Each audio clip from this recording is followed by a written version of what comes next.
It was one of those quiet gray afternoons where the clouds seemed to stretch endlessly across the sky, casting a soft, muted glow over everything. The rain tapped rhythmically against the roof of the old house, creating the perfect backdrop for a day of indoor chores. Emma, an 18-year-old with an eye for adventure and a heart full of curiosity, had agreed to help her grandmother, Mabel, clean out the attic. It wasn't the first time she'd explored that dusty old space, but today felt different. The attic, with its creaky wooden floorboards and cobweb-laden corners, had always been a place of mystery and wonder for Emma. Sunlight peeked through a small circular window at the far end, illuminating stacks of weathered boxes, old trunks, and rows of forgotten furniture covered in white sheets like ghosts frozen in time. The air smelled of aged paper and cedar wood, a scent Emma had come to associate with her grandmother's stories of the good old days. "Be careful up there, Emma," Mabel called from the kitchen below. "Don't go digging too deep. You know how fragile some of those old things are." Emma rolled her eyes with a playful grin, knowing full well that "don't go digging too deep" was code for "don't get too curious." But Emma was nothing if not curious. Her eyes darted from box to box, scanning for anything that might hold an interesting story. Family history had always fascinated her, and she loved imagining the lives her grandparents had lived before she was born. Her fingers brushed against the edge of a small wooden chest pushed into the farthest, darkest corner of the attic. It was different from the others, smaller, sturdier, and with a brass latch that had turned green with age. Her heart skipped a beat. Everyone knows that the most interesting secrets are always found in the smallest boxes. Without a second thought, she dragged the chest into the middle of the attic, its weight heavier than she expected. The latch stuck at first, its rusted mechanism resisting her pull, but after a determined tug, it popped open with a metallic click. Emma leaned over, slowly lifting the lid, her eyes wide with anticipation. Inside, she found a collection of seemingly ordinary items, a stack of embroidered handkerchiefs, a pocket watch with initials she didn't recognize, and a few faded photographs. She smiled, pulling out one of the photos. It was a picture of a little girl, probably no older than 5, wearing a sun hat too big for her head. The girl's face was familiar. It looked like Mabel. Emma chuckled softly, tucking the photo aside, but something else caught her eye. Beneath the photographs, carefully folded and pressed flat, was a plain manila envelope. It was unmarked, no dates or names scribbled on the front like the others. It lay there almost too neatly, as if someone had deliberately hidden it away. Her fingers hovered over it for a moment. A flicker of hesitation washed over her, like the air just before a thunderstorm. But her curiosity won out. She reached for it, the paper crinkling softly under her touch. As she pulled it free, she could see it had been folded once down the middle, like a letter stuffed hastily into a pocket. Emma turned it over in her hands, checking for any signs of what it might be, but there was nothing. Her heart thudded in her chest, louder now than it had been before. "Grandma," she called down through the attic hatch. "Did you know there was an envelope up here?" There was a pause. Not the kind of pause where someone is busy or distracted, but the kind where silence says more than words ever could. After a long moment, Mabel replied, "Don't open anything you don't need to, sweetheart. Just bring it down." Her voice was steady, but there was a sharp edge to it, a warning hidden beneath her usual warmth. That only made Emma's curiosity burn brighter. She sat cross-legged on the floor and carefully opened the envelope. Her fingers slid inside and pulled out a single sheet of paper. It was thicker than normal printer paper, like the official documents her school sometimes sent home. Her eyes darted to the top of the page, and that's when everything changed. Her breath caught in her throat. "Certificate of Adoption" was written in bold, official-looking letters across the top. Her brow furrowed as she scanned a page, her eyes moving faster than her mind could process. Beneath the title, two names stood out, one under child's name and one under adoptive parents. The child's name was Mabel Irene Calloway. Her grandmother's name. Emma's heart pounded in her ears. Her eyes shot down to the bottom of the page, scanning for any clue as to what it all meant. The name listed under biological mother was unfamiliar. Her mind struggled to make sense of it. How could her grandmother have been adopted? Why had she never mentioned it? Emma blinked hard, rereading the document as if the words might change if she looked at them long enough. But they didn't. Her fingers gripped the paper so tightly that the edges began to crumple. Her eyes darted back to the hatch where her grandmother's voice had last come from. "Grandma," she called louder this time, her voice sharper, more urgent. "This says you were adopted. Why didn't you ever tell me?" Her words echoed off the wooden beams. The only response was the sound of rain tapping on the roof, steady as ever. A moment later, she heard the soft creak of footsteps climbing the attic stairs. Each step was deliberate, slow, like someone preparing themselves for a confrontation they've been avoiding for years. The hatch door swung open, and Mabel's face appeared, eyes squinting up at Emma. Her face was calm, but Emma could see it now, the careful stillness, the kind people use when they're trying not to let their emotions show. Mabel climbed the rest of the way into the attic, her eyes darting from the open chest to Emma's hands. The paper. Her eyes landed on the paper. Her shoulders sagged as if the weight of that one sheet had been sitting on her back for decades. "Where did you find that?" Mabel asked softly, her voice so quiet that Emma barely heard it over the rain. "In this box," Emma said, holding up the paper like it was a piece of stolen treasure. "Why didn't you tell anyone? Why didn't you tell me?" Her voice cracked, more from shock than anger. She expected an immediate explanation, maybe a laugh, maybe an "oh, that's nothing, sweetheart." But Mabel didn't laugh. She didn't deny it either. Instead, Mabel sighed, her eyes never leaving the paper. "I thought I'd bury that part of my life," she said, stepping further into the attic. She didn't reach for the paper. She didn't try to take it from Emma's hands.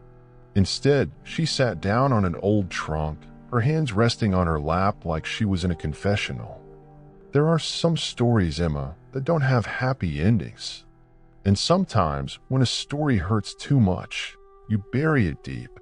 Not because you're ashamed, but because you're tired of carrying it." Her words hit Emma like a wave. She looked down at the paper, suddenly feeling like she'd pried open something that wasn't hers to see. But it was too late to put it back now. "So, who were they?" Emma asked, her voice quieter, more cautious now. "Your real parents, I mean." Mabel pressed her lips together, her eyes gazing somewhere far away, into a past Emma couldn't see. "I never knew them," Mabel admitted. "They left me at St. Catherine's Home for Children when I was just a baby. The Calloways took me in when I was 6. She chuckled bitterly, shaking her head. "They told me I was special, but I always knew. I always knew I didn't come from them." Emma felt her heart ache. She had never seen her grandmother like this, vulnerable, human. "Why didn't you ever tell me, Grandma?" Emma asked, her voice thick with emotion. "Because I didn't want you to see me any differently," Mabel replied, glancing at her with eyes so full of tenderness it hurt. "I didn't want anyone to see me as that poor girl who got left behind. I've spent my whole life trying to be more than that story." Emma nodded, wiping her eyes. "Well, you are," she said firmly, squeezing her grandmother's hand. "You're so much more than that." The rain outside had stopped. For a moment, it was quiet again, but this time the silence wasn't uncomfortable. It felt like peace. The days following the discovery of the adoption paper were tense, like the air before a storm. Emma couldn't shake the image of that document from her mind. Every time she saw her grandmother, whether it was at breakfast, folding laundry, or watering the garden. She wondered how many more secrets were tucked away behind Mabel's calm, steady smile. For Emma, the world had shifted, and she could no longer see her grandmother in the same light. The woman she thought she knew, now had layers Emma had never even considered. It wasn't anger she felt, it was something closer to betrayal, but not quite. It was the feeling of realizing that someone you love is still a mystery. Her grandmother, on the other hand, seemed to sense this change too. Mabel's movements became slower, more deliberate, as if she were constantly deciding what to say and what to leave unsaid. She'd glance at Emma with eyes full of questions, but neither of them spoke about the paper for several days. Emma could feel it, though, the unspoken truth hanging in the air like fog. It was there in the clinking of dishes in the sink, in the silence that followed after a television show ended. It was everywhere. On the third night after the discovery, Emma finally gathered the courage to confront it. They were sitting together on the living room couch. A rerun of some old black and white sitcom was playing in the background, but neither of them was paying attention. Mabel sat with her knitting needles, clicking them together methodically, her eyes focused on the pattern, but Emma knew her grandmother's mind was somewhere else. Emma sat with her knees pulled up to her chest, staring at the TV, but not really seeing it. Her heart pounded in her chest, each beat harder than the last. She knew she had to say something. "Grandma," Emma started, her voice barely louder than a whisper. Did you ever think about them?" She didn't say who them was. She didn't need to. The question hung in the air, and for a moment she thought her grandmother wouldn't answer. Click, click. The knitting needles paused. Mabel lowered them onto her lap, folding her hands over the yarn. She didn't look at Emma right away, but her shoulders rose and fell with a slow, steady breath. "Every day," Mabel said softly. Her gaze remained on her hands, fingers tracing the loose threads of her work. "Every single day when I was little, I'd stare out the window of that children's home, watching all the other kids get picked up by people who looked like them. I'd wonder if my real mama would ever come for me. I'd make up stories about how she got lost on her way to get me. Or maybe she was sick and couldn't come." She gave a bitter chuckle. When you're 6 years old, you have a lot of imagination. Emma felt her throat tighten. "Did you ever try to find her?" she asked, leaning forward with quiet urgency. This time, Mabel did look at her. Her eyes, always so sharp and clear, were now clouded with something Emma had never seen before: hesitation. She tilted her head, letting the question settle in the space between them. "I did," she admitted, nodding slowly. "Once, when I was about your age." Her lips pressed into a small, sad smile. "Back then, it wasn't like it is now with the internet and all that. You couldn't just look somebody up. I saved up my babysitting money and took a bus to the city. I went to the county clerk's office, thinking I'd just walk in and ask for my birth records."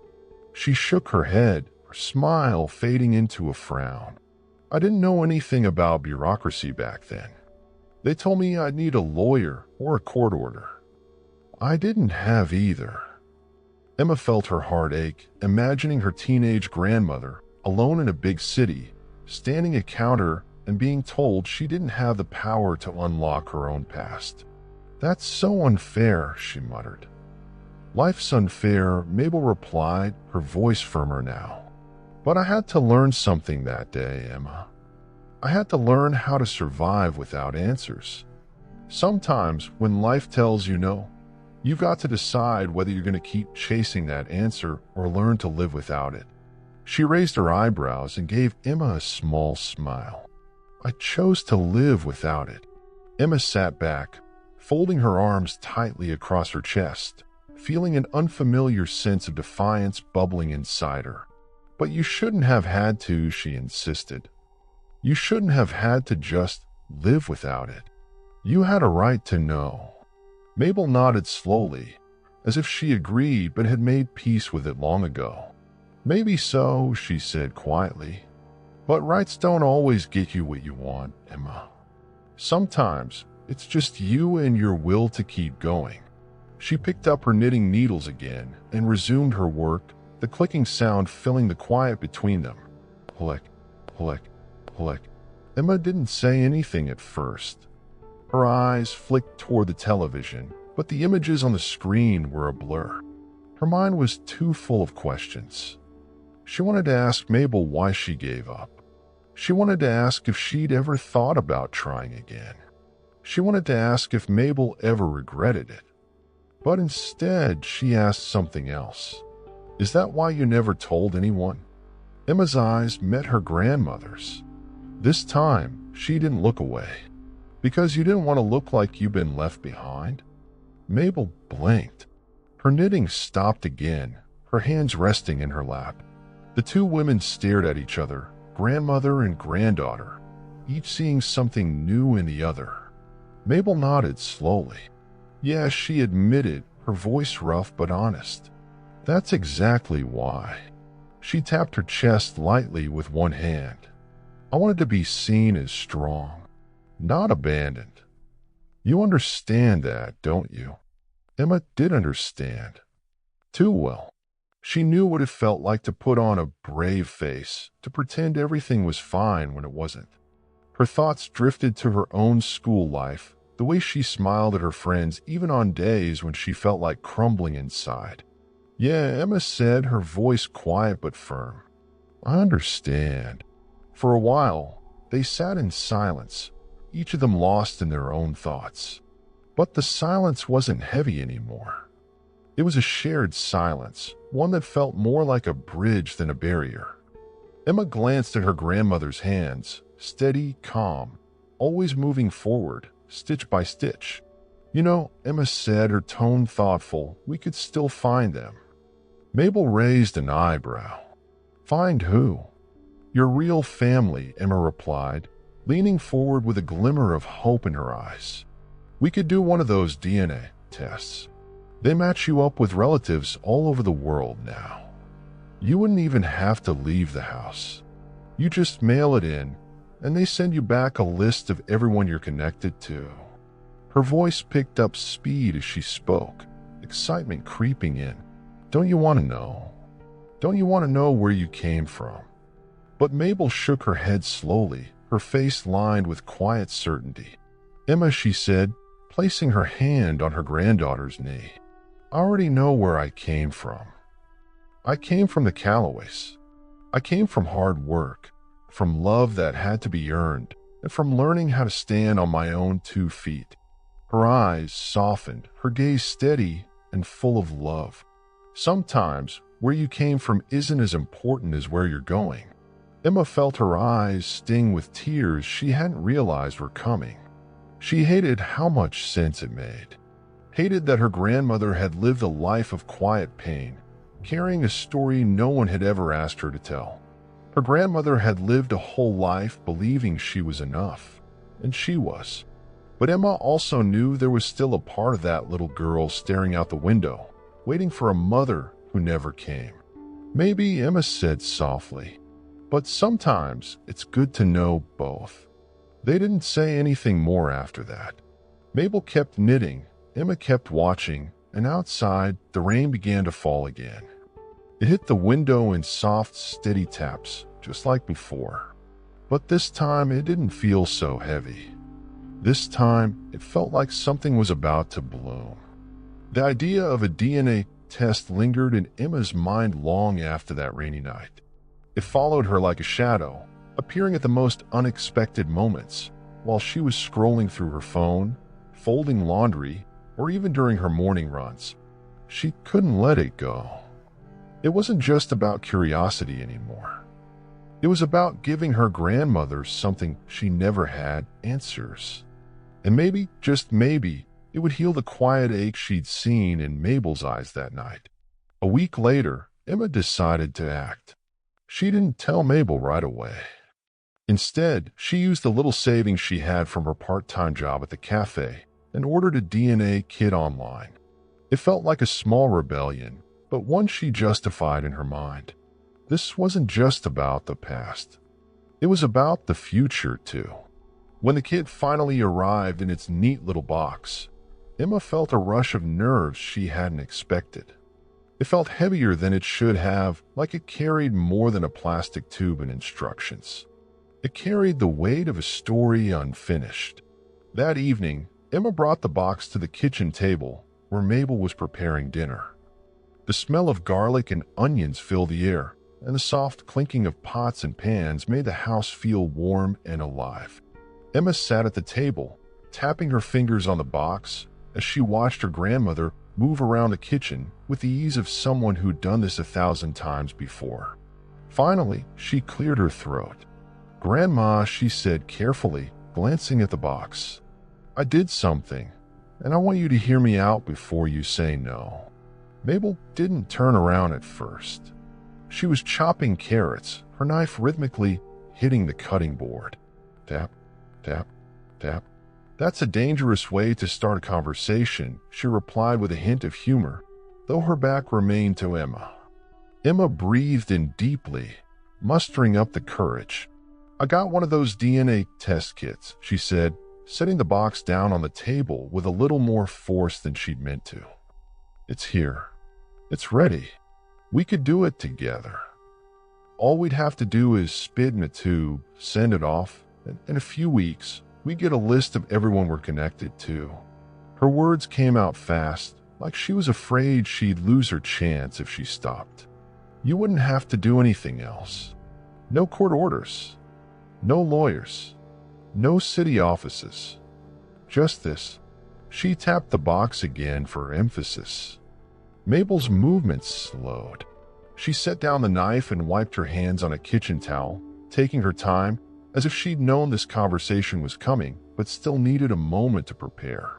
She turned around slowly, her eyes locking onto Emma with that sharp, no-nonsense stare she always gave when she was about to deliver a hard truth. "No," Mabel said firmly.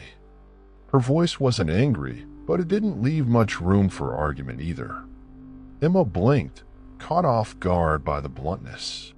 "No," she echoed, sitting up straighter. "Grandma, come on. I'm not saying we have to meet them. I'm just saying we could know." "I said no," Mabel repeated, walking toward the sink.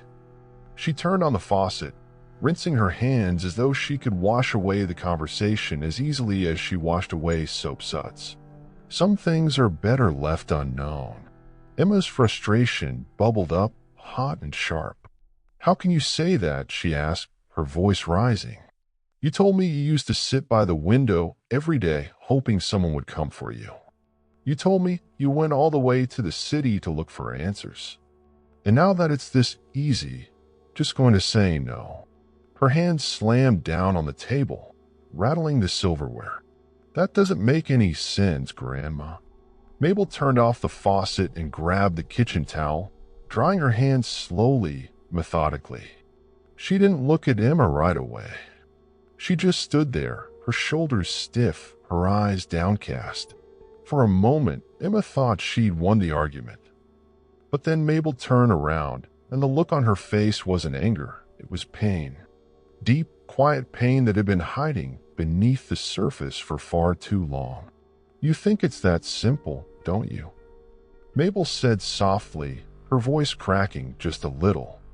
"You think you can just send in a test, get a nice clean list of names, and suddenly everything makes sense?" She shook her head, her eyes shimmering with tears she refused to let fall. "But that's not how it works, Emma. People leave you for a reason. And when they do, you don't get to just call them back like it's nothing. Sometimes, they don't want to be found." Emma swallowed hard, her throat tight. She hadn't expected that. "But maybe they do," she said quietly, her voice almost a whisper. "Maybe they do, Grandma. You don't know that." Mabel's eyes softened, but the pain didn't leave. She walked over to the table and sat down across from Emma, her hands folded on the table between them. She leaned forward, her gaze steady, her face lined with years of hard-earned wisdom. "Sweetheart," she said slowly, as if each word weighed more than the last, I spent a lifetime making peace with being left behind. I built a family. I built a life. And I did it without knowing where I came from. That's not an accident. That's a choice. She leaned forward even more, her eyes piercing through Emma like she could see straight into her heart. I'm not afraid of where I came from. I'm afraid of opening a door that can't be closed. Emma's eyes stung with tears. But it's already open, Grandma, she said, her voice cracking. It's open because I found that paper. And now I can't unsee it. And I don't think you can either. Her words hung in the air like smoke after a fire, thick and unyielding. For the first time, Mabel didn't have a reply. She sat back in her chair, her eyes drifting to the kitchen window.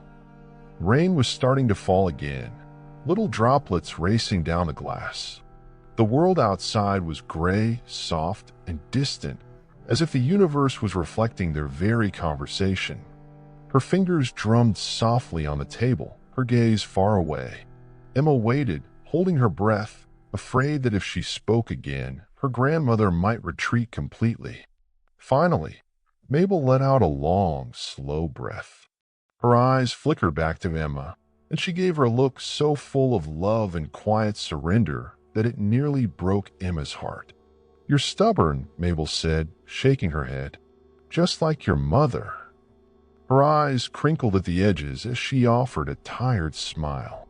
All right, Emma, we'll do the test, but on one condition. Emma's eyes lit up with relief. Anything, she said quickly, leaning forward, her hands gripping the edge of the table. We do it together, Mabel said, her voice steady but kind. Not just you. Not just me. We do it together. And no matter what we find, we face it together. Agreed. Emma nodded, wiping her eyes with the sleeve of her sweater. Agreed, she said, her voice still shaky but certain. They opened the box together. Mabel pulled out the instruction sheet while Emma prepared the little vials. It wasn't much, just a few swabs, a small tube, and a prepaid envelope. It was funny in a way. For something that might change everything, it sure didn't look like much. As they swabbed their cheeks and sealed the vials, Emma watched her grandmother carefully, studying every movement. She thought of the girl who once sat by a window, waiting for her mother to come. She thought of the teenager who took a bus to the city, hoping to find her name in a file. And she thought of the woman in front of her now, strong, brave, and unshakably human. They dropped the envelope in the mailbox together, side by side, and for the first time in days, the air didn't feel so heavy. It felt like the start of something new.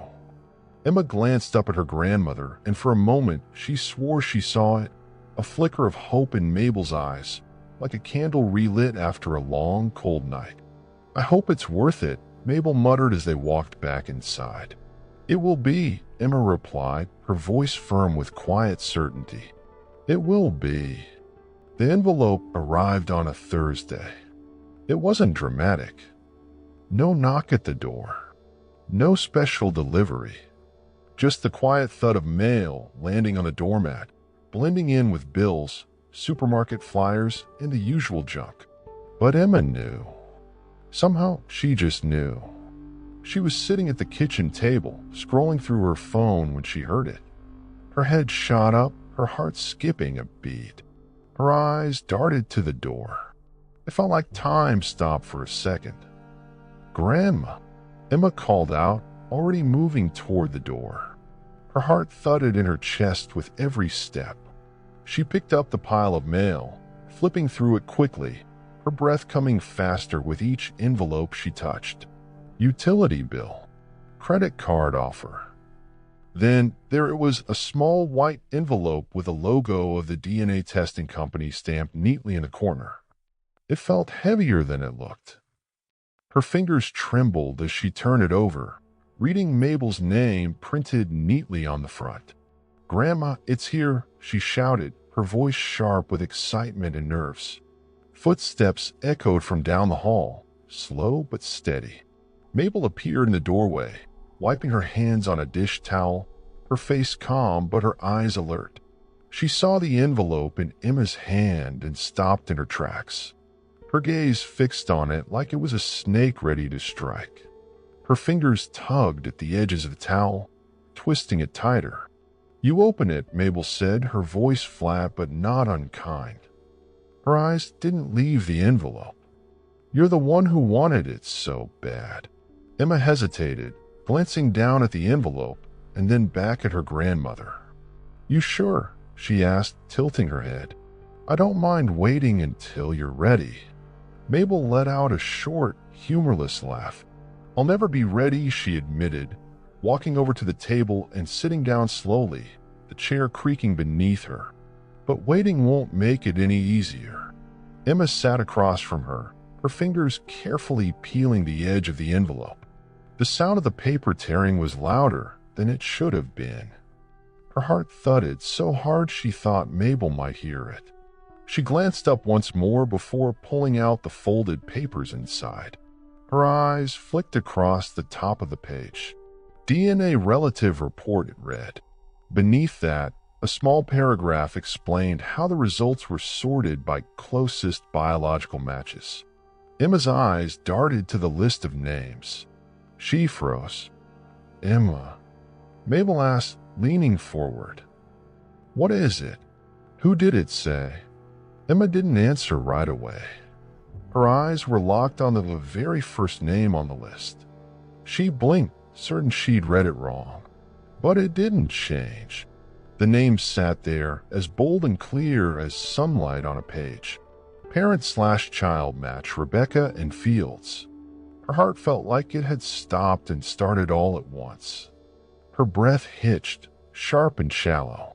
"Emma," Mabel repeated, her voice more urgent now. She leaned forward, eyes narrowing with concern. "Say something, baby. What does it say?" Emma's lips moved, but at first, no sound came out. She glanced at Mabel, then back at the paper. Slowly, she turned it around and slid it across the table. She didn't say anything. She didn't have to. Mabel's eyes flicked down to the paper, her brow furrowing deeply. Her lips moved as she read it to herself. The moment her eyes hit the name, she stopped. Her breath caught, her face paling. Her fingers twitched, gripping the edge of the paper like it might crumble in her hands.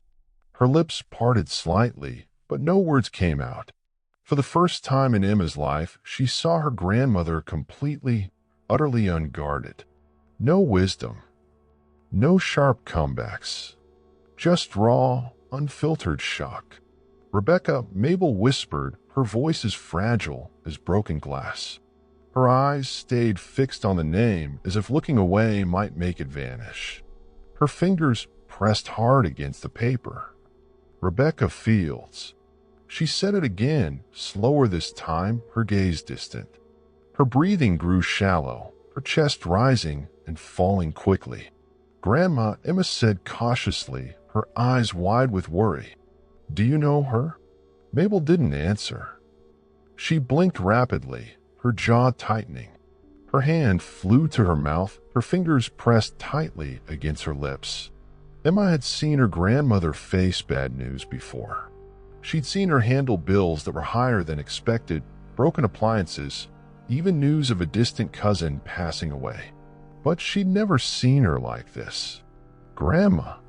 Emma reached across the table, placing her hand on Mabel's arm. "Who is she?" Tears welled in Mabel's eyes, and her breathing became uneven. Her lips quivered as if she was about to speak, but then she closed her eyes and pressed her fingers harder against her mouth, trying to steady herself. It didn't work. Her whole body shuddered, and a soft, broken sound escaped her throat. It wasn't quite a sob, but it was close. Emma's heart broke just seeing it. "Grandma," she whispered, her voice soft and soothing now, like she was talking to a frightened child. "Please tell me. You're scaring me." Mabel lowered her hand slowly. Her eyes, red and glassy, met Emma's. Her voice shook when she finally spoke. Rebecca Fields, she said again, each syllable feeling heavier than the last. Rebecca Fields is my daughter. The words hit Emma like a punch to the chest. What? She breathed, her eyes wide. She shook her head slowly, her mind refusing to accept what she just heard. No, Grandma, that's not possible. But Mabel nodded, fresh tears slipping down her cheeks. She looked older in that moment, more tired than Emma had ever seen her. She was my baby, Mabel said, her voice hollow. I had her when I was 17. I wasn't ready. I wasn't ready, Emma. Her eyes filled with pain, her voice barely more than a whisper. They took her from me. They told me she'd have a better life with a family that could give her everything I couldn't. I never even got to hold her. Her voice broke on the last word, her breath shuddering as she pressed a hand to her heart like she could keep it from breaking any further. I never even got to hold her. Emma's whole body felt cold. Her eyes darted back to the paper, rereading the name. Rebecca Fields. Parent/child match. The weight of it was too much. Her grandmother hadn't just been adopted, she had been a mother too. And Emma hadn't known. No one had. Why didn't you tell anyone? Emma asked, her voice cracking. Why didn't you tell me? Mabel shook her head, tears spilling freely now. I thought I'd moved on, she said, her voice hoarse. I thought I'd bury that pain so deep it would never find me again. But it never goes away, Emma. It never does. Her eyes squeezed shut, and she tilted her head toward the ceiling, letting out a breath that sounded like a prayer or a plea. They told me I'd forget her. They promised me I'd forget. Her voice hardened, her gaze shifting to Emma, fierce and unyielding now. But I never did. Not once. Every birthday, every Christmas, every quiet night I thought about her. I told myself it didn't matter. But it does. It always did. Emma felt tears sliding down her own cheeks now. She didn't try to wipe them away. She reached for her grandmother's hand, squeezing it hard. She's not gone, Grandma, Emma said through her tears, her voice stronger than she thought it would be. She's right here. She's alive. And she's looking for you. Mabel's gaze softened. Her face crumpled with so many emotions at once: grief, hope, fear, and something that looked like relief. She squeezed Emma's hand in return. I don't know if I can do it, baby, she said, shaking her head. I don't know if I can face her. You don't have to do it alone, Emma replied firmly, her eyes locked on Mabel's. We'll do it together. Just like we did the test. We'll face it together. Mabel nodded slowly, tears still falling. All right, she whispered. All right. Outside, the rain began to fall again. But this time, it didn't feel like an ending. It felt like something new was just beginning. The decision to contact Rebecca Fields wasn't made in one grand, dramatic moment. It happened slowly, like a clock ticking toward an hour that no one could stop. Over the next few days, Emma noticed a shift in her grandmother. Mabel moved slower, as if each step carried the weight of 40 years of unresolved pain. She spent more time looking out the kitchen window, stirring her tea longer than necessary, her gaze far away. Emma watched her closely, her heart aching with the knowledge that no one could carry that kind of burden alone. On the 5th day after the DNA results arrived, Emma decided to push. Not too hard, but just enough to move her grandmother forward. She sat beside her on the living room couch, their hands wrapped around steaming mugs of chamomile tea. The TV was on but muted, playing an old western they'd both seen a dozen times. Emma glanced at Mabel, studying her for a moment before speaking. You've been quiet, Grandma, she said softly, her eyes still on the TV. Mabel sipped her tea, her eyes fixed on the screen. I'm always quiet, baby, she replied with a half smile, but it didn't reach her eyes. Not like this, Emma countered, tilting her head toward her grandmother. This is different. You've been thinking about her, haven't you? Mabel's hand paused mid-sip. Slowly, she lowered the mug to her lap, her thumb tracing the rim. She didn't answer right away. Her eyes blinked once, twice, before she let out a long breath. Every day, she admitted. I've been thinking about her every day since that paper showed up. Her voice was steady, but there was a tightness in it, like she was holding back something sharp and jagged. Emma reached over and placed her hand over Mabel's, squeezing gently. You don't have to do it alone, she said for the 100th time since they found out. We can call her together. At that, Mabel tensed. Her fingers stopped tracing the mug, gripping it a little too tightly. She shook her head. No, she said quickly, her voice firmer than it had been all week. No, I can't just call her, Emma. Her eyes darted toward Emma's, searching for understanding. You think you can just pick up the phone, dial a number, and everything will be fine. But it's not like that. She shook her head again, her jaw set like stone. What if she doesn't want to hear from me? What if I ruin her life? Emma leaned forward, her eyes locked on Mabel's face with a quiet determination. What if you don't? She asked softly, but with undeniable weight. What if she's been waiting for you this whole time, Grandma?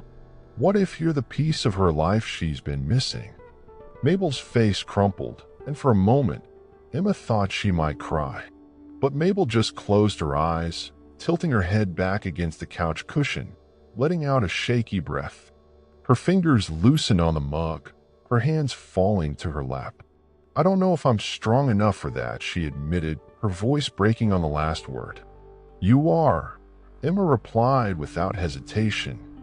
You're the strongest person I know, Grandma. You've been through more than most people could ever handle. And you're still here. Her eyes shimmered with tears she refused to let fall. Don't you think it's time you got to feel a little peace? They sat in silence for a long time after that.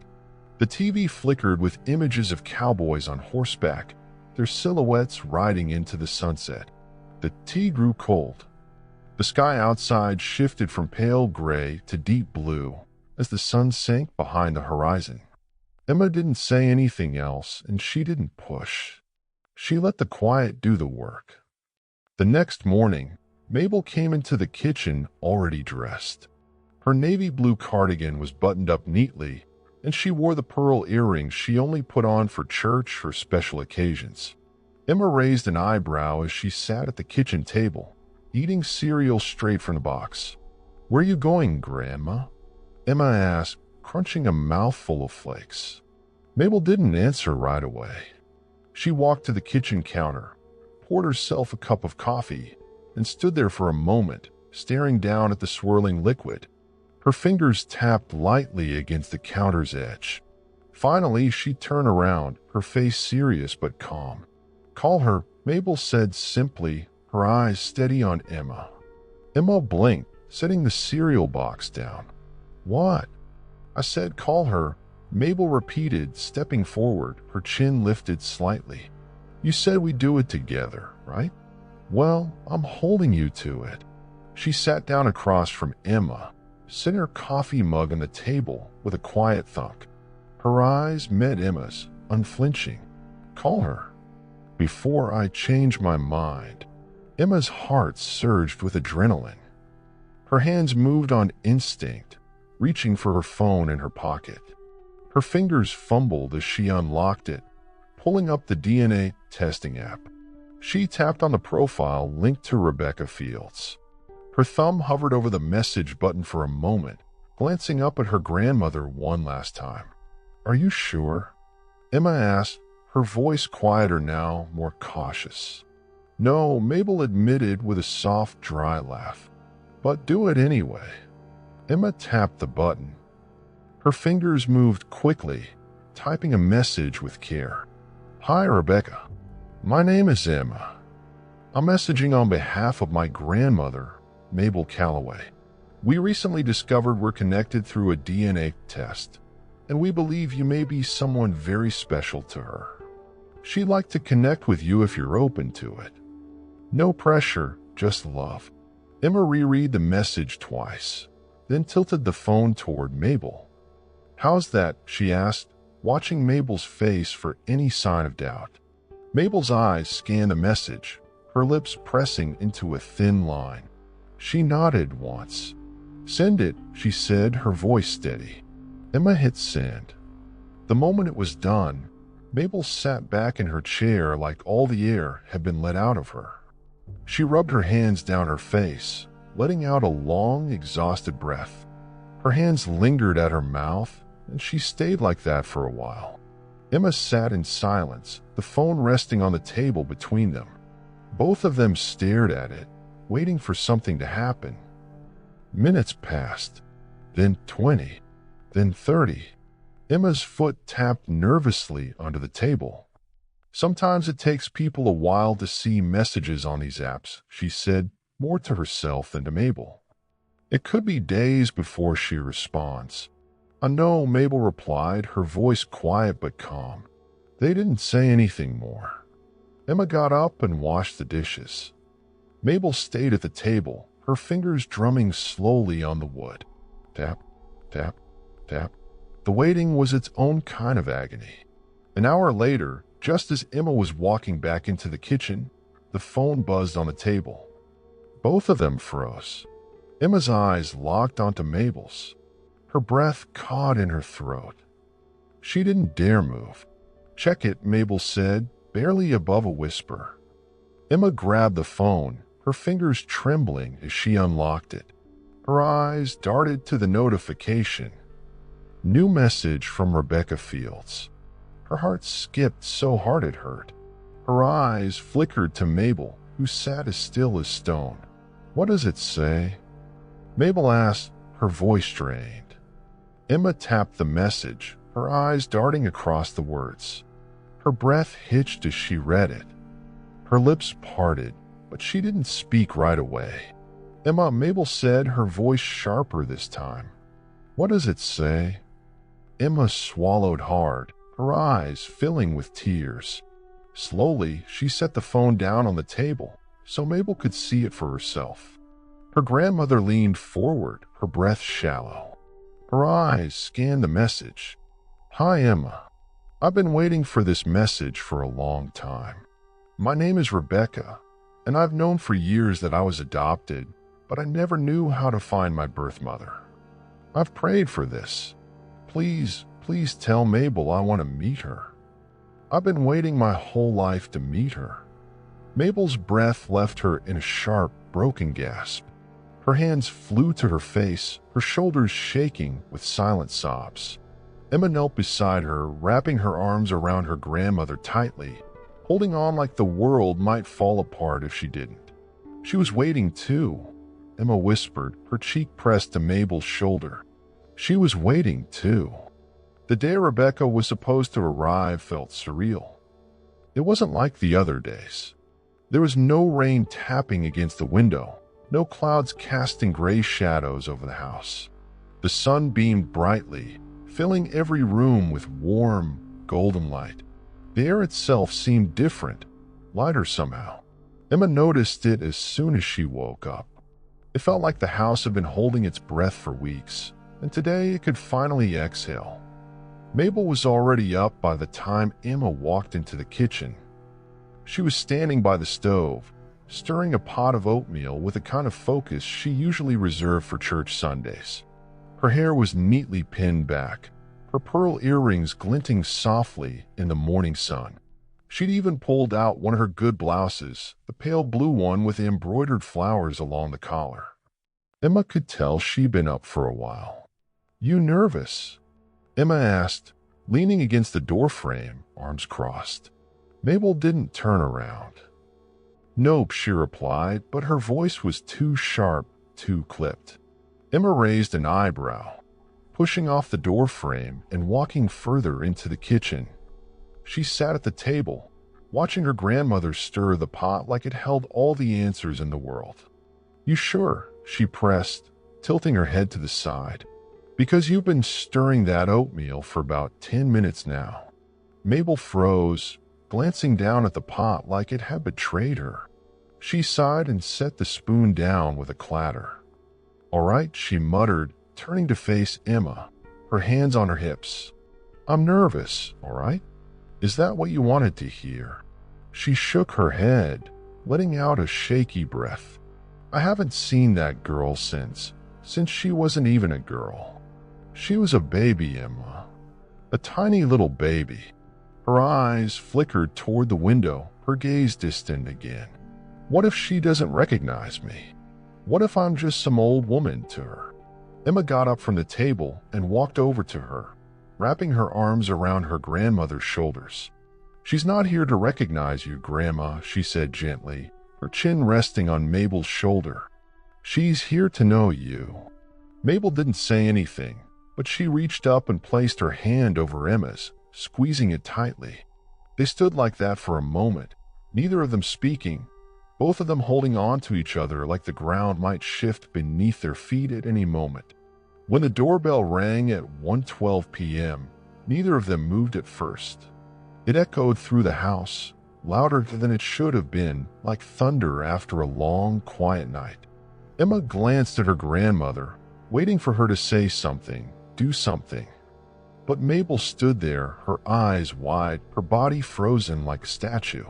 "Grandma," Emma said softly, tugging on her arm. "She's here." "I know," Mabel whispered, her voice barely audible. The second ring came, shorter this time, more certain.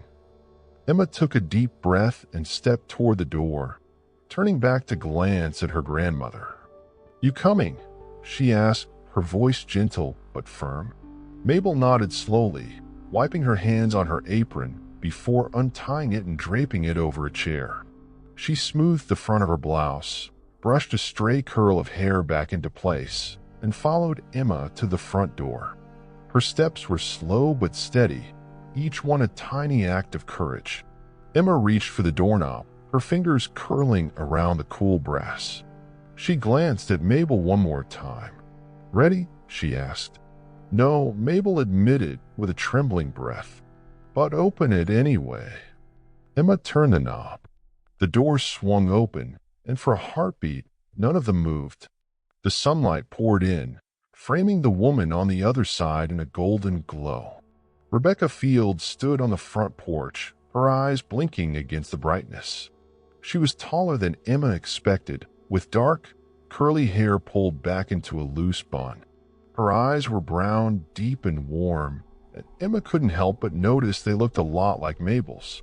She wore a mustard yellow sweater and dark jeans, but it wasn't her clothes that stood out. It was her face.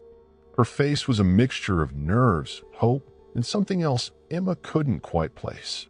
Rebecca's gaze flickered from Emma to Mabel, and everything else seemed to fall away. The world shrank until it was just the three of them, standing on that tiny threshold between past and present. For a second, nobody said anything. Emma could feel the tension, thick like humidity on a summer day. Her eyes darted back and forth between the two women, her heart pounding in her chest. Mabel took a slow, deliberate step forward. Her eyes didn't leave Rebecca's face. She opened her mouth as if to speak, but closed it again, her breath shaky. Her hands hovered at her sides like she didn't know what to do with them. Emma saw it, the flicker of doubt, the fear of being rejected, of opening yourself up and being turned away. But Rebecca moved first. She let out a sharp, soft gasp, her eyes welling up with tears. Her hand flew to her mouth, covering it as her whole body seemed to shudder. Her shoulders shook, and she let out a single, broken sob. "Mama," she choked out, her voice cracking like a branch snapping underfoot. "Mama." Mabel broke. Her hand shot up to her mouth, and she let out a sound that was half sob, half laughter. Her tears came fast and heavy, and she shook her head like she couldn't believe it. "Oh, baby," she cried, her voice raw and full of years she'd never spoken out loud.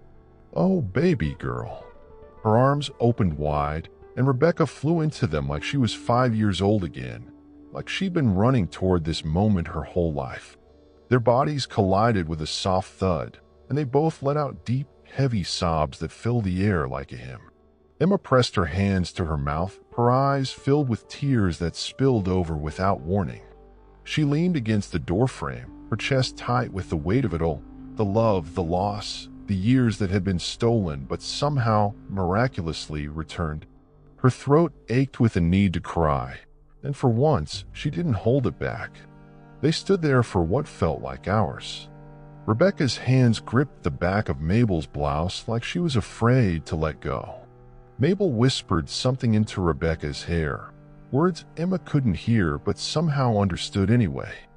When they finally pulled back, their faces were wet with tears but lit with something brighter than sunlight, joy. Rebecca cupped Mabel's face in her hands, looking at her with so much love it made Emma's chest hurt. "You look just like I dreamed," Rebecca said, her voice still thick with tears. She let out a breathy laugh, her eyes darting across Mabel's face as if memorizing every wrinkle, every line. "I used to imagine what you'd look like. I thought maybe I'd never get to see it." Mabel sniffled, laughing as she wiped her face with her sleeve. "Well, here I am," she said, her smile wide and bright. "Old as dirt, but here I am." They laughed together, both of them crying, both of them clinging to each other like they were afraid the other might disappear. Emma stepped forward, unable to stay on the sidelines any longer. "I'm Emma," she said, smiling through her tears. "I guess that makes me your niece?" Rebecca turned to her, her eyes still glossy but full of warmth. She pulled Emma into the hug too, squeezing them both together. "More like my blessing," Rebecca whispered. "You're both my blessing." Mabel's face crumpled again, her eyes closing tight as fresh tears spilled over. She nodded against Rebecca's shoulder, holding on tighter than before. "I didn't think I'd ever get this," Mabel said softly, her voice cracking. "I thought it was too late." Rebecca leaned back, her eyes fierce and unwavering. "It's not too late, Mama," she said firmly, cupping Mabel's face again. "It's never too late." The three of them stood there, tangled in a mess of arms, tears, and love. For the first time in decades, Mabel's heart didn't feel so heavy. It felt light, like a weight she carried for too long had finally been set down. She looked at Emma, then at Rebecca, and she knew this wasn't the end of her story. This was the beginning. The sunlight poured in, washing over them like a quiet promise. Some endings aren't endings at all. Some endings are just the start of something new.